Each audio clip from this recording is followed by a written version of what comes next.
ki haşm ve gazap bile insanın zindagisi harap boluyor, berbat boluyor. Endi bunun çaresi näme? Bizler näme çare edelim bunun barabarına? Qahrın barabarına diýip Bu sebil hemmede de bar qahar. Alimde de var, muftide de var, avamda da var, jawan, qarry hemmede var, ayalda da var. Bu qahar diýen zat bar. Munni de ilaç edele? Peygamberimiz aleyhissalatu vesselam 5 ilaç görkezen. İnşallah ona eder son gepler halas olsun. 5 ilaç görkezen. Awwalin ilacı näme? Resulullah aleyhissalatu vesselam aýtýar: "Al-gazabu mineş-şeytan."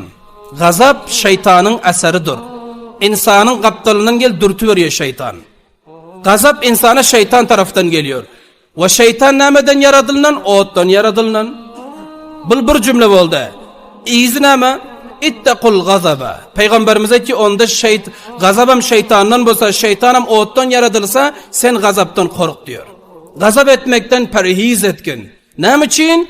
Türkmencesine aydık deyin. Gazap diyor be menzile bir çoğ oluyor, çoğ. Bir insan çoğu içine taşlasa, eline alsa bişarani, küyörni. Anında gazabam diyor senin içine gelse yüreğini küydürüyor. İnsanın kalbini ot veriyor. İnsan yüzüne hatta tesir ediyor. İzinden näme? Peygamberimiz delilem aytıyor. Alam tarav. Ayaslar görüňüz ýokmy? Ila infitahi awdajihi ve humrati aynayhi. Bir insanın qahar gelen bilen iki sıfat şol adamda tapılıyor diyor. Peygamberimiz aytıyor. Boyunun damarı çiğşer diyor. Qahar etýän adamda ikilenci yüzü kızarar diyor. İkiz adam bar ol. Anın dışından bildiňiz. Gazap şeytandan ekeni, şeytan otdan ekeni, gazap ben menzili ot ekeni. Bir insanın içine gazap geldi mi, gussa geldi mi insan ot alıyor ekeni. İnsan bişiyor ekeni ve insanın gözü olsa bir deriçe bul. Bir şişe bul. Fikir etseniz bir adamın katı kahar gelip de gözüne karak gördüm, gözü kızarıyordur. Gözü kızarıyor. Näme için? İçinde ot var onun. İçinde taft var onun, ol gözünden bildiriyor. Boyun damarları galıyor. Peygamberimiz aleyhissalatu vesselam ona ilacıydan. İlaç nämende? Resulullah aleyhissalatu vesselam aytıyor. Eğer şu rakam halat bolon bilen taret edin diyor. Acip gep. Taret edin diyor. Bir adam ayalının üstüne katı kahar geliyor, tayak aktarpıyor öre böyle. Avladının üstüne qahar geldi, üyden kucak boluyor.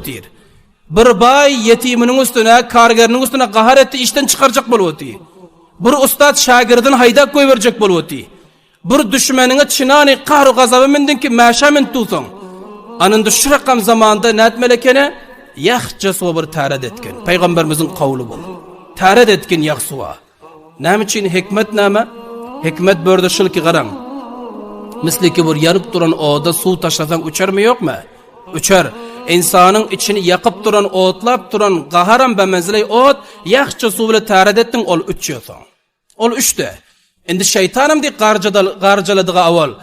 Taret etmek ibadet, ibadet yerinde şeytan dur bilmiyorsan. Elini yudun, günahların döküldü, şeytan dur bilir mi? Yüzünü yudun, günahlar döküldü, ağzın çaykadın, ağzın bile haşmı gazaptı, sögüntün, gitti yuldu.